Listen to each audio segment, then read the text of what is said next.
शुक्रिया शुक्रिया शुक्रिया शुक्रिया शुक्रिया शुक्रिया मेरे खुदा तेरा शुक्रिया।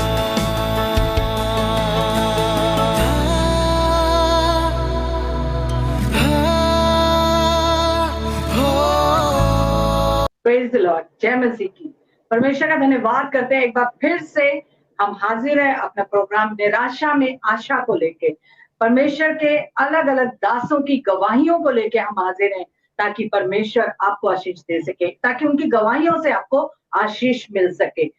पर जैसे कि भजन संहिता 46 और उसकी पहली आयत में लिखा है, परमेश्वर हमारा शरणस्थान और हमारा बल है, संकट में अति सहज से मिलने वाला सहायक है। सचमुच में वो बहुत ही आसानी से हमें मिल सकता है जब हम ढूंढते हैं। लिखा परमेश्वर के वचन में, उस समय तक परमेश्वर को ढूंढ जब वो हमें मिल सकता है। सचमुच में वो बहुत अद्भुत परमेश्वर है। एक और परमेश्वर के दास की गवाही को लेकर है, pastor Abhishek Bhandari, Assembly of Believers Church, Civil Lines, New Delhi के पास्टर हैं और असिस्टेंट पास्टर हैं। परमेश्वर का बहुत धन्यवाद करते हैं कि उन्होंने हमें अपना समय दिया और हम हमारे साथ आए, और परमेश्वर का बहुत धन्यवाद करते हैं कि हम उनकी गवाही को लेके आ रहे हैं। आइए उनकी इस गवाही को सुनते हैं, कैसे परमेश्वर ने उनके निराशा में आशा को बदल दिया, और सचमुच में उनके जीवन में जो भी निराशा थी, परमेश्वर ने उनकी मदद करके उसको आशा में कन्वर्ट कर दिया। आइए मिलते हैं पास्टर अभिषेक भंडारी।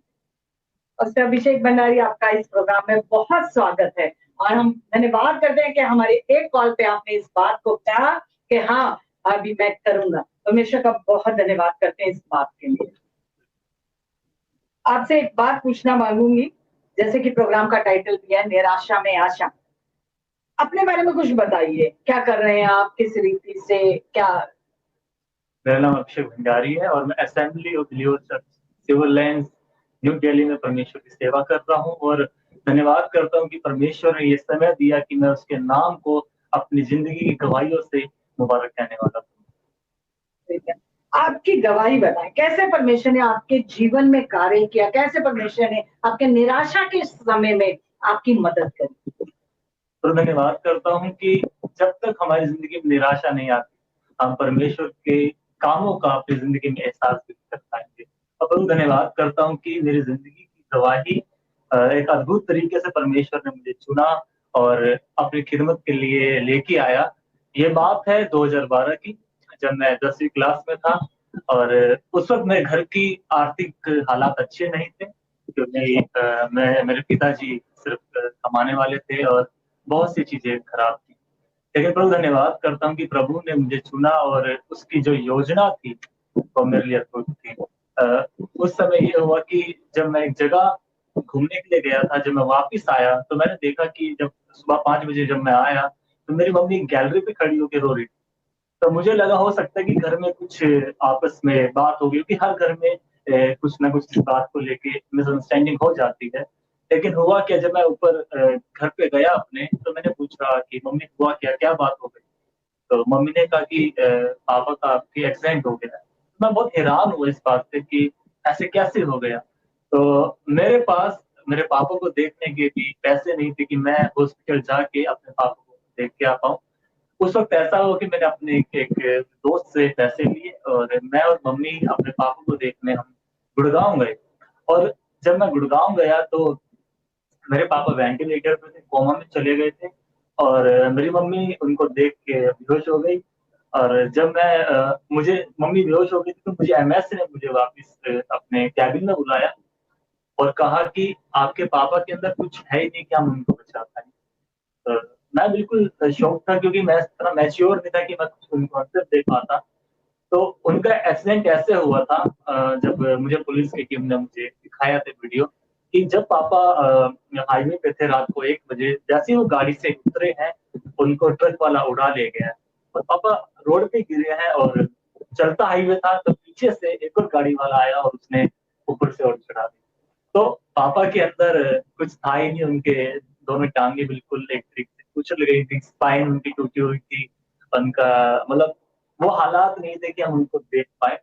तो मुझे वहाँ के एमएस ने बोला कि रात से लेकर सुबह तक आपके पापा के ऊपर जो खर्चा हुआ है वो बहुत ज़्यादा हो गया है, वो आपको पे करना पड़ेगा। वो करीबन 2 लाख के करीब का वो खर्चा था। और मैंने कहा ठीक है मैं करता हूँ, इंतज़ाम करता हूँ और मैं वापस घर पे आया। और जब मैं घर पे आया बहुत सोच रहा था क्योंकि मैं पापा को देखने के लिए पैसे माँग के गया था। और बहुत मैंने अपने फ़र्क-फ़र्क लोगों को जिन्हें मैं जानता था, अपने रिश्तेदारों को मैंने बोला, सबने हाथ खड़े कर दिए। और मैं समझता हूँ ये सब परमेश्वर की योजना में था क्योंकि जब तक खुदावंद नहीं चाहता कोई किसी की मदद नहीं कर सकता। और हुआ ऐसा कि जब इंतज़ाम नहीं हो पाया, तो मैं अपने रूम में बैठ के रोने लगा और मेरे छोटे बहन-भाई के साथ में स्कूल गए हुए थे। और मुझे लगा कि मुझे वही जो आपका थीम है निराशा, तो वो चीज़ मेरे अंदर आने लगी कि अब कुछ नहीं हो पाएगा मेरी ज़िंदगी में और हो सकता है अब मुझे रोड पे काम करना पड़ेगा, मैं अपनी पढ़ाई नहीं कर पाऊँगा और जो मेरा एक ड्रीम है उसको पूरा नहीं कर पाऊँगा। तो ऐसे-ऐसे नकारात्मक विचार मेरी ज़िंदगी में आने लगे उस वक़्त और पैसों का इंतज़ाम भी नहीं हो पाया। तो मैं उस वक़्त अपने नेशनल प्लेयर था वॉलीबॉल टीम का और जो मेरी वॉलीबॉल टीम का कैप्टन था, वो प्रभु यीशु मसीह को मानता था। लेकिन मैं कभी उसकी बातों पे इतना ध्यान नहीं देता था। मैं बोलता था कि भाई आपका प्रभु आपके साथ है, हम अपनी जगह ठीक है। और अपनी गवाहियों से हमेशा मुझे उभारता था कैसे परमेश्वर ने ज़िंदगी में काम किया है। वो मेरे घर के पास रहता था लेकिन वो कभी मेरे घर पे नहीं आया था, क्योंकि मेरी उससे इतना बनती नहीं थी। तो जब इंतज़ाम नहीं हो पाया मैं बैठा हुआ था रूम में, मैंने सोचा कि मैं सुसाइड करूँगा, मैं इस तरीके से अपने आप को अपनी ज़िंदगी को दे दूँगा। जैसे ही मैं छत पर गया कूदने के लिए और जैसे ही पैर बढ़ाया, उससे मुझे पीछे से आवाज़ मारी। रेगुलर आपके घर आता जाता था? नहीं, वो कभी मेरे घर पे नहीं आया, क्योंकि उसका मेरा रिलेशन अच्छा नहीं था। मैं समझता था ये ऐसे ही फालतू की बात करता है। तो जैसे ही मैंने पैर बढ़ाया, उसने आवाज़ मारी, मैं रुक गया और मैं उसको देख के रोने लगा बहुत ज़्यादा। तो उसने मुझे गले से लगाया, फिर मैं उसको बताया क्या बात हुई। मुझे आशावादी शब्द मैंने अभी तक सुने नहीं थे, लेकिन जब वो उसने मुझे गले लगाया तो मुझे एक बात बोली, जिसने मुझे मेरे दिल में छू गई। उसने कहा कि प्रभु यीशु मसीह सब कुछ अच्छा करेंगे। क्योंकि मैं जिससे मिल रहा था, वो कह रहा था भैया हमारे घर में ये परेशानी है और वो कह रहा था हम कैसे करेंगे, हम नहीं कर पाएँगे हम मदद। लेकिन मुझे लगा वो मेरी एज का लड़का जो वो भी जवान था और वो ये बात बोल रहे है कि प्रभु यीशु मसीह सब अच्छा करे। और इसी आशा ने मेरी ज़िंदगी में काम किया। और जब उसने मुझे बोला, उसने ये चीज़ बोली, मैंने प्रार्थना करी कि भाई मैं विश्वास करता हूँ कि आपकी ज़िंदगी में बड़ा काम होगा। और मुझे कुछ ₹500 दिए और कहा कि आप अपने पापा को देख के आइए। जब मैं पापा को देखने गया हॉस्पिटल में, तो मुझे दोबारा एमएस ने बुलाया कि अ, आप इंतज़ाम करके आए हैं पैसे? तो मैंने कहा मैम मेरे से इंतज़ाम नहीं हो पाया है। तो उन्होंने जितना भी बिल था सब माफ़ कर दिया। और 2012 में मैं समझता हूँ कि अब तो फिर भी गवर्नमेंट कंसेशन देती है, लेकिन 2012 में ऐसा कुछ रूल नहीं था। और मैंने परमेश्वर का अनुग्रह अपनी ज़िंदगी में देखा और उन्होंने एक बात बोली, जो बिल्कुल ठीक भी थी कि आपके पापा के अंदर कुछ है नहीं कि हम उनको बचा पाएँ, क्योंकि वो 99.9 डेथ है। उनके अंदर कुछ था नहीं, कोमा में चले गए थे वो। उन्होंने कहा कि बेटा आप उधर हॉस्पिटल में अगर वो रहेंगे तो और बिल उनका बनेगा जो हम अफ़ोर्ड नहीं कर पाएँगे। वो अपनी जगह ठीक थे क्योंकि उनको भी डॉक्टर्स की सैलरी वगैरह सब कुछ ऑपरेट करना पड़ता है। तो मैंने कहा मैम जैसा आप कहें। तो उन्होंने कहीं और गवर्नमेंट हॉस्पिटल में शिफ्ट करवाया। उस वक़्त मैं परमेश्वर के घर पे जाना शुरू नहीं किया था। लेकिन परमेश्वर के लोगों के साथ संगति करने लगा और बहुत उनके साथ प्रार्थना करता था। मुझे मेरे दोस्त ने नया नियम दिया था, मुझे समझ आता नहीं था लेकिन मैं पढ़ता था।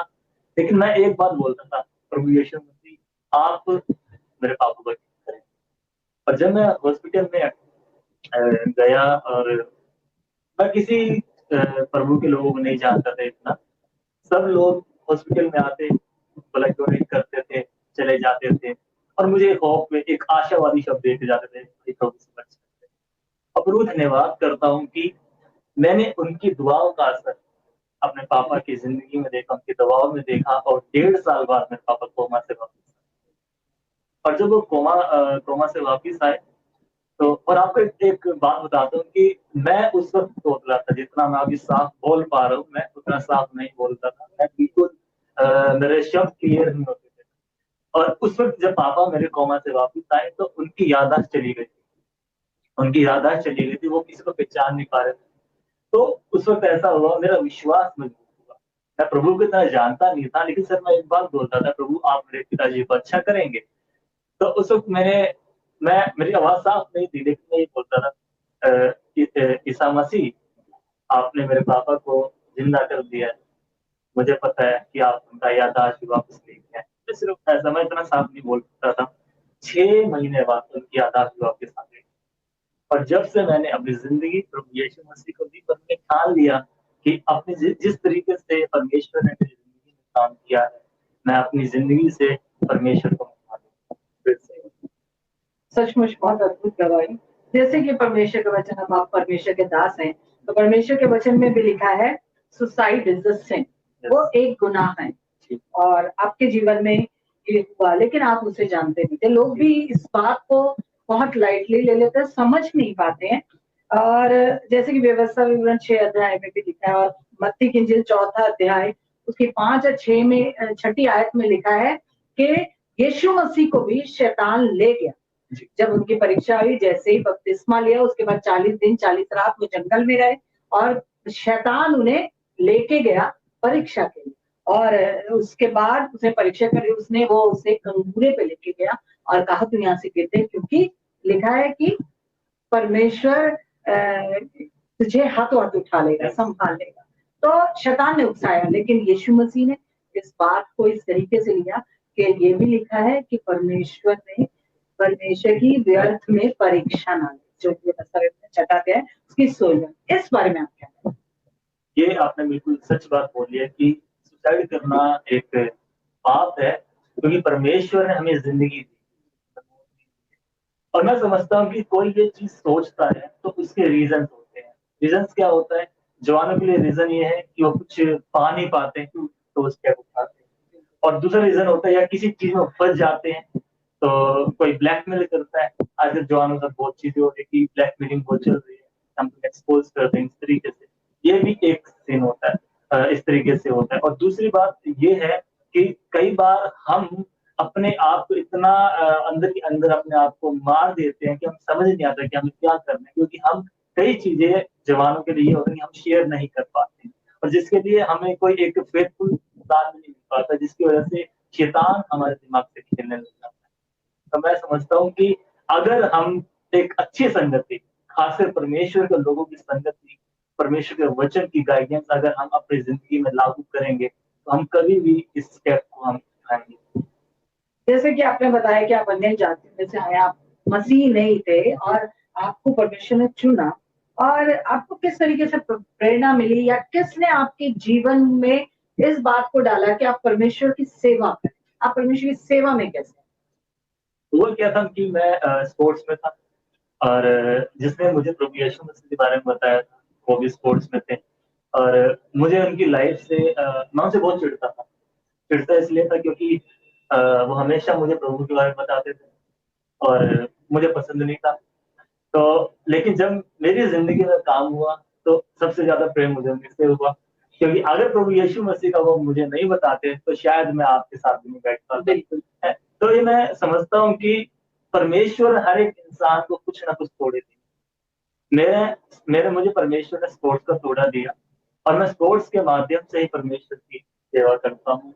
अगर जितना मुझसे बनता हो सकता है कि जैसे बहुत से बच्चे ऐसे हैं जो पुअर फैमिली से बिलॉन्ग करते हैं, बहुत ही क्योंकि अगर आपने वो चीज़ फेस की है, तो आप दूसरे का दुःख दर्द समझ पाएँगे। और हमारे यीशु मसीह भी हमने पढ़ा है बाइबल में कि परमेश्वर ने जो बोला है वो प्रैक्टिकली करके दिखाया है, और वो चाहता है कि जो उस पर विश्वास करे तो बोले ना, अपनी ज़िंदगी से करके दिखाए।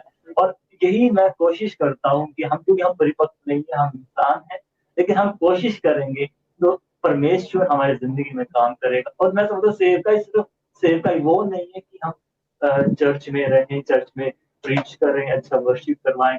सेवकाई हम चलते चलते रोड पे भी कर सकते हैं। आप एक अच्छे व्यवहार को पेश करके भी सेवकाई कर सकते हैं। आप अपना अपने स्वभाव को लोगों तक, अपने शब्दों को उच्चार कर लोगों की मदद करके भी सेवकाई कर सकते हैं। मैं समझता हूँ कि हमें लगता है कि सेवकाई सिर्फ चर्च तक सीमित है, लेकिन मैं बता दूं कि आपकी लाइफ ही एक सेवकाई है। अगर आप अच्छे से वो जिंदगी आप जिएंगे तो आप लोगों के लिए इंस्पिरेशन। और यीशु मसीह आपने चलता फिरता जी जी अब मेरे को बताएं कि जब आप सेवा कर रहे हैं तो अब इस समय में भी आपकी लाइफ में कुछ ना कुछ ऐसे चैलेंजेस आए होंगे जो कभी ना कभी आपके जीवन में निराशा लेके आए होंगे, और उस समय किस रीति आपने अपने आप को संभाला, परमेश्वर के वचन ने कैसे मदद करा? जी, अगर हम बाइबल उठाते हैं तो हम बहुत से परमेश्वर के सेवकों को देखते हैं कि मैं समझता हूँ कि निराशा, अगर कोई बोलता है कि मेरी जिंदगी में नहीं है, तो मैं समझता हूँ वो झूठ बोलता है। हर इंसान की जिंदगी में निराशा है, किसी की थोड़ी है, किसी की ज्यादा है।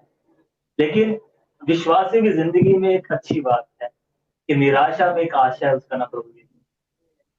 क्योंकि होता क्या है कि जब आपकी जिंदगी में निराशा आती है, हमें उस वक्त सकारात्मक विचार रखना चाहिए। निराशा इसलिए नहीं आई कि हम उसमें ढल जाए, निराशा इसलिए आई है ताकि आपकी जिंदगी में परमेश्वर की योजना पूरी। अगर आपकी जिंदगी में गरीबी नहीं है तो आप किसी गरीब के दुख को भी समझ नहीं पाएंगे।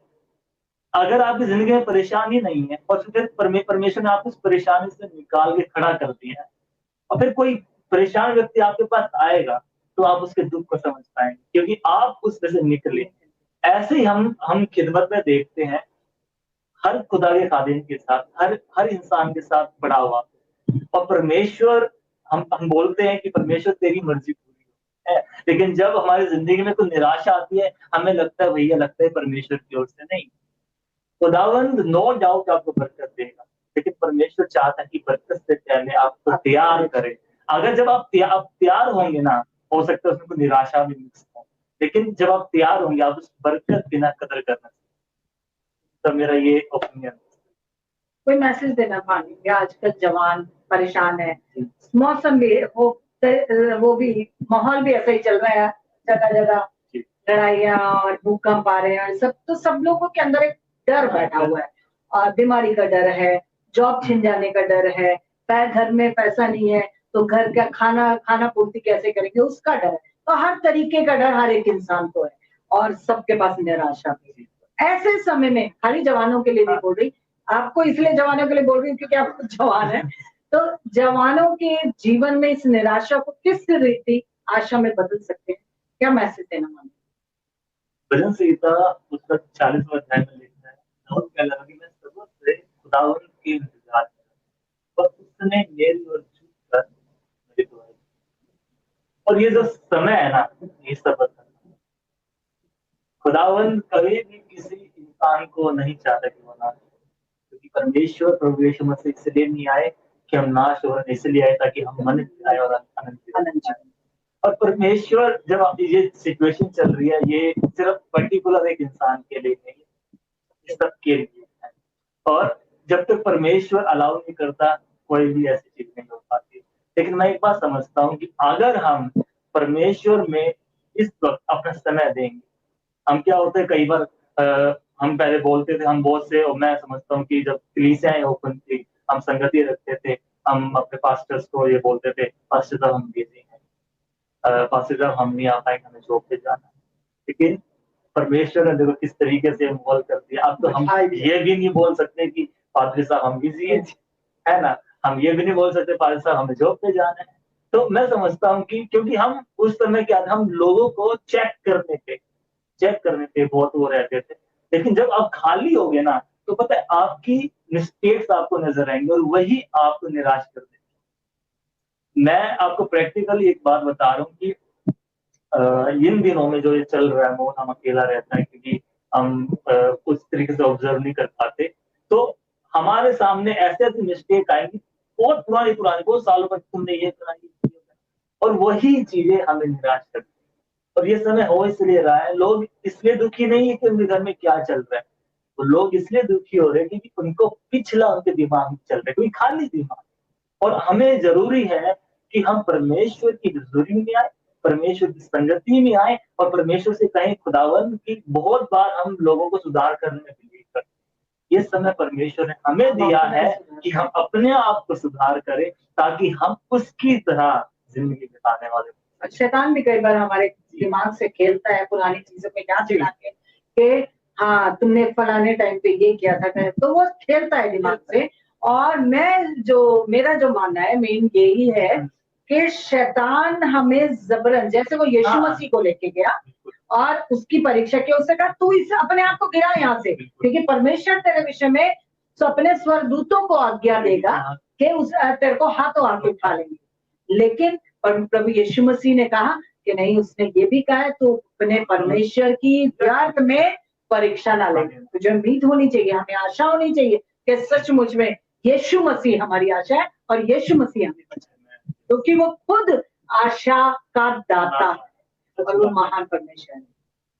मैं आपको बहुत धन्यवाद करूंगी, बहुत ही सुंदर समय और बहुत अद्भुत गवाही परमेश्वर ने दी। और मैं चाहूंगी कि आपको परमेश्वर और इस्तेमाल करे और अपने कामों के लिए इस्तेमाल करे और जवानों के बीच में ज्यादा इस्तेमाल करे और आप दूसरों के लिए प्रेरणा बन सके। परमेश्वर का धन्यवाद। Praise the Lord. आप लोगों ने देखा किस रीति पास्टर अभिषेक भंडारी के जीवन में परमेश्वर ने काम किया और संकट के समय में उसको निराशा में आशा मिली। और सचमुच में यीशु मसीह जो हमारी आशा का दाता है, उसने उनके जीवन को बचा लिया। सुसाइड करने जा रहे थे, परमेश्वर ने हाथ बढ़ा के एक उसके भाई को भेज दिया ताकि वो उसे पुकार के संभाल ले। वो आवाज किसी और की नहीं थी बल्कि यीशु मसीह की थी। और अब पास्टर अभिषेक ने भी उस आवाज को सुना और उसके पीछे उड़े। बहुत जरूरी है इस निराशा के समय में हम परमेश्वर की आवाज को सुनने की कोशिश करें। परमेश्वर हमारे जीवन में क्या करना चाहता है, परमेश्वर हमसे क्या बात करना चाहता है। जरूरी है इस समय में आपको निराशाओं का सामना करना पड़ेगा, लेकिन प्रभु यीशु मसीह की आशा को अपनी सामर्थ बना लीजिए और यीशु मसीह आपको इस निराशा के समय में आशा प्रदान करेगा। परमेश्वर आपको आशीष दे। एक बार फिर से हम परमेश्वर का बहुत धन्यवाद करते हैं कि हम इस गवाही को आप तक लेके आ सके। Praise the Lord.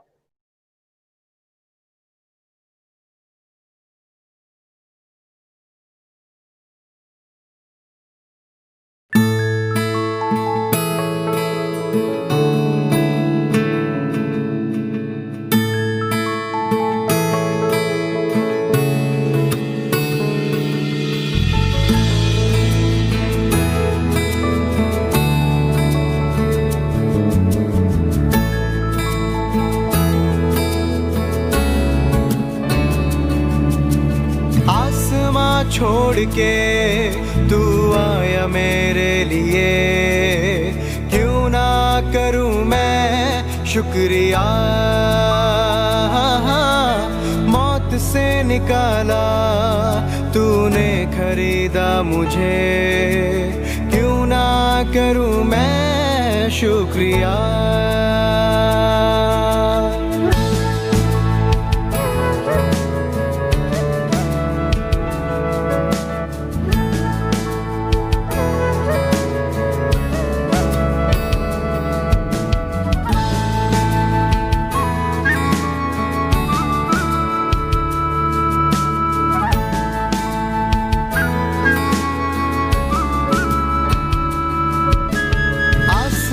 छोड़ के तू आया मेरे लिए, क्यों ना करूं मैं शुक्रिया।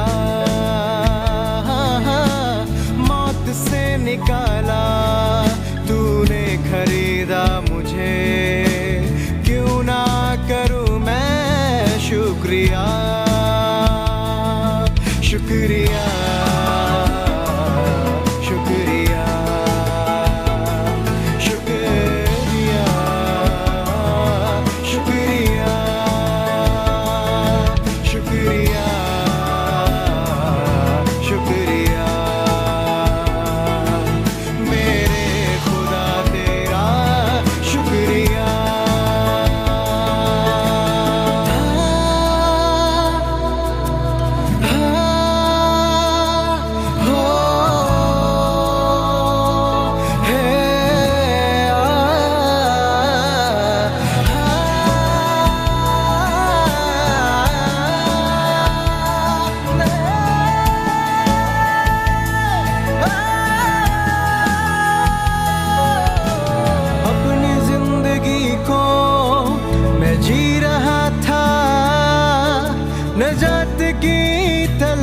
में फिर रहा था,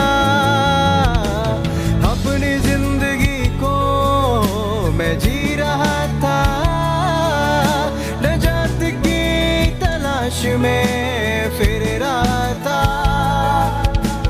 कोई ना था मददगार मेरे लिए यीशु, दुनिया की राहों में मैं फिर रहा था। कोई ना था मददगार मेरे लिए यीशु, दुनिया की राहों में मैं फिर रहा था। पर तूने मुझ पे करम किया, अपने रूह से मुझको भर दिया। पर तूने मुझ पे करम किया, अपने रूह से मुझको भर दिया। आसमां छोड़ के तू आया मेरे लिए, क्यों ना करूं मैं शुक्रिया।